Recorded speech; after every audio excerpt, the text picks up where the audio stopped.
We are live. We're learning a little bit about Shiva Asar Tammuz. We started to talk about the 4 fast days that commemorate the destruction.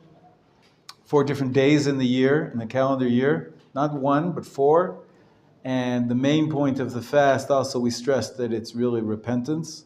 It's to do self-examination on these days, to try to fix whatever brought about the calamities on these 4 days.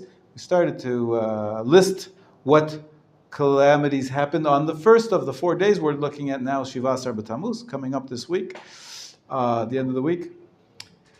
The Talmud says, the Mishnah says that there are 5 things happened on Shiva Asar Tammuz. What is the list of 5?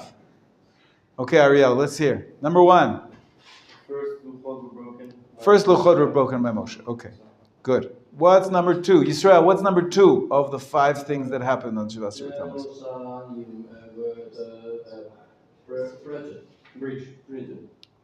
You skipped one. Yes. The second one, according to the list that we're looking at, the second one is that, because what you're mentioning, the walls being breached, is in the second temple time. Oh, in the first temple time, the korban. Right. The daily sacrifice in the first temple stopped. Also, I don't know if you noticed, the next paragraph says, the walls were breached in the first temple time, but not on the 17th of Tammuz, on the 9th of Tammuz. Right. But we put it together, so we don't fast twice in 1 week. Thank God. So this number 2 is the beginning of the end of the first temple. Right, the sacrifices are stopped, and on the 9th of Tammuz, the walls were breached. And then, that's number 2. What's number 3? Pinchas, what's number 3? Good. That's in the second temple time. That's correct. Second temple. Yeah, second temple. That was actually on the 17th of Tammuz. I'm going to show it to you in just a moment. Number 4, Michael. Idols placed in sanctuary. You skipped one. Apostamus, that's right. We don't know exactly who this guy was. Apostamus, we'll talk about him a little bit later. But what period in history, we don't know. But this is... His name sounds Roman. Apostamus, right. It does sound... There are multiple of these. There's not one Apostamus. The Torah was burned other times. Take a look at page 203. It gives you a little more about him.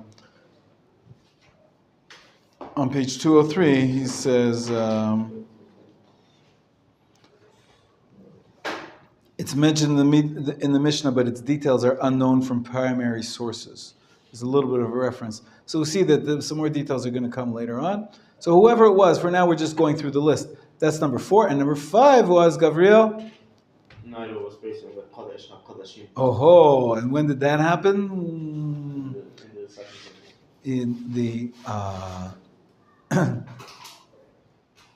yeah, we're not quite sure when it was, but it makes sense it was in the second temple time. Maybe this was in the Hellenistic time. Probably. Yeah. Wasn't it the time of the Maccabees? Could be, that's the Hellenistic time. Yeah, could be this was the time before. We know that Hanukkah, we celebrate taking the idol out of the temple. Mazal Tov, Yisrael, Mazal Tov, it's okay. May you have blessing just gushing forth. Ad bli dai. Amen. No, I'm good, thank you very much. Thank you. It's good to drink though, it's hot days. Okay? That's good. That's good. Okay. Now, the first, so we have the 5. And Pinchas, do you know the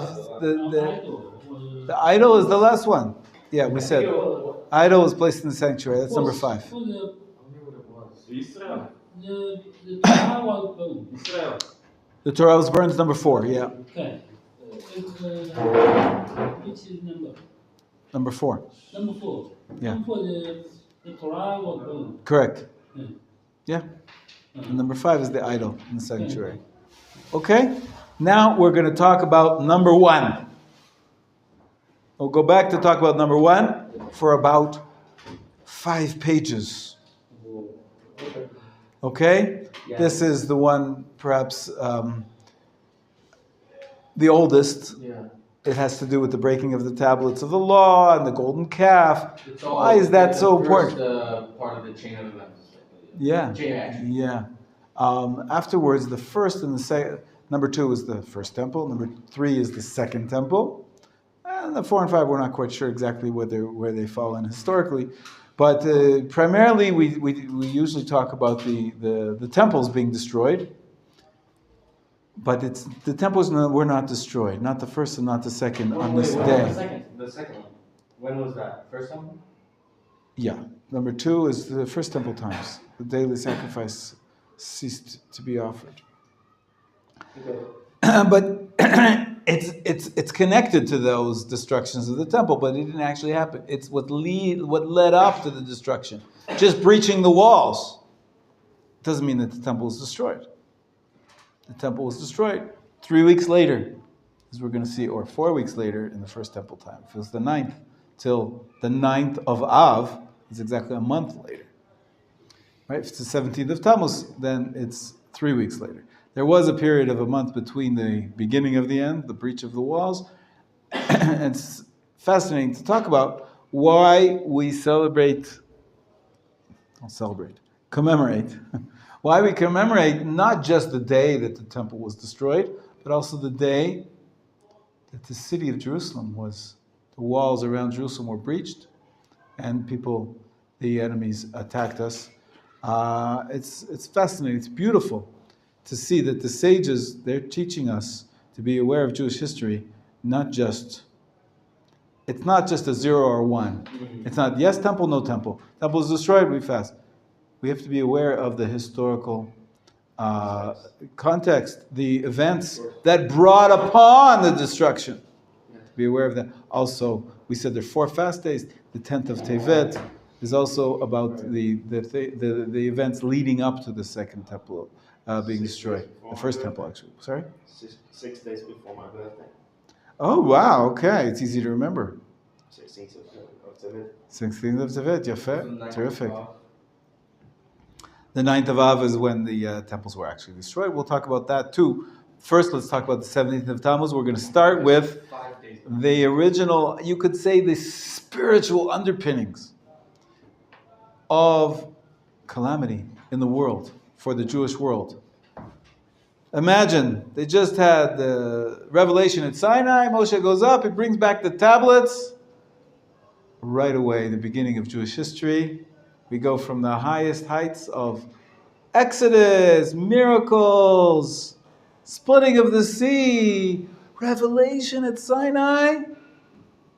40 days we're waiting for the tablets carved by God himself, and calamity, tragedy. So this is, whether or not this is, a historical description of the 40 days, this is really representative of a spiritual breakdown. A breakdown of our heights, coming from the heights of spirituality. Sometimes you can be doing so well in yeshiva and be studying day and night, and the next day, boom, you find yourself back down in the dumps. You're on the internet doing stuff you shouldn't be doing, like you were before you came to yeshiva.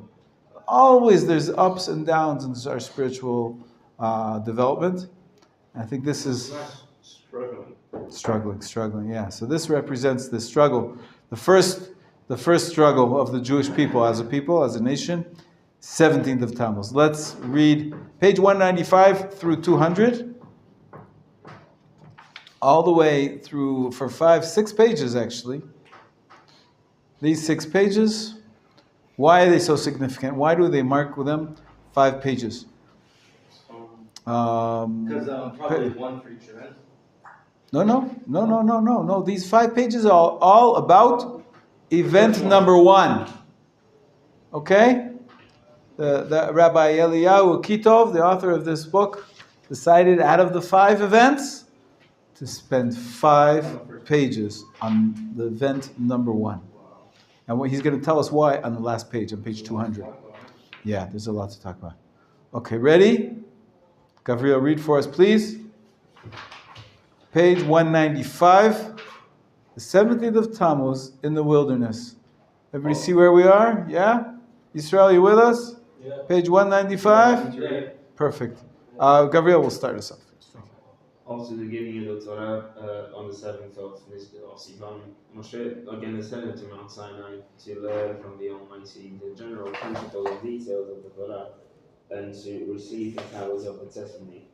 When Moshe ascended on high, he said to Israel, at the end of 40 days, at the beginning of the 6th hour, I shall come and bring you the Torah. They surmised that the day of his ascent was to be counted as the first of the 40 days, consisting of full night and day.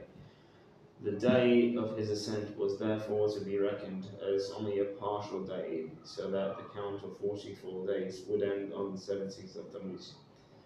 On the 16th, the adversary came and said to Israel, "Where is Moshe, your teacher?" Who's the adversary? This is his translation of Satan, Yeah. the evil angel of temptation, Right. trying to get the Jewish people to do something wrong. Right? We talked about it again in previous classes. You weren't here, but don't get confused by the Christian Satan. This is not any force against God. It's actually an agent of God. His job is to try to get us to stumble. We have to fight against him. He was actually a little bit successful here, as we're going to see. In any case, this adversary came. We're going to call him the adversary, just not to confuse us with the word Satan. Well, we actually described, we mentioned the other day that it was in Parshat HaShavua, the angel of mercy, with the name Yud Kei Vav Kei, the name of mercy, came Satan to Bil'am, stood in front of the donkey, right, in Parshat HaShavua.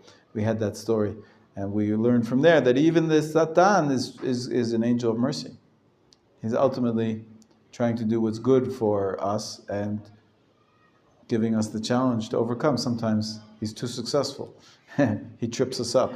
But anyways, what happens? So we say 40 days, and there's even this is a tradition, this is a midrash, by the way, it's in quotes, this entire the entire page here, paragraphs, 4 paragraphs, are a quote from the midrash.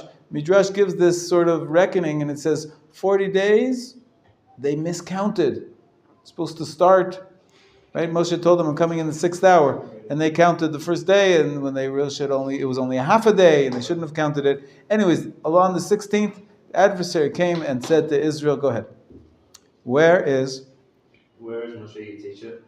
They answered, he ascended on high. Said he, 6 hours have passed, but they paid him no heed. He died. So they started to be strong. They paid him no heed. Said, don't mess with us. Okay, because really, it was supposed to be the next day. But he tried to convince them, no, it's now. It's 6 hours, and it should be now. So he didn't get them. The Yetzer Hara didn't get them with the first line of attack, is that he's late. You know what got him, though? The next line of attack. Go ahead.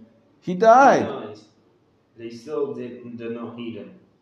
Then he showed them an image of Moshe's deathbed. Whoa, here we have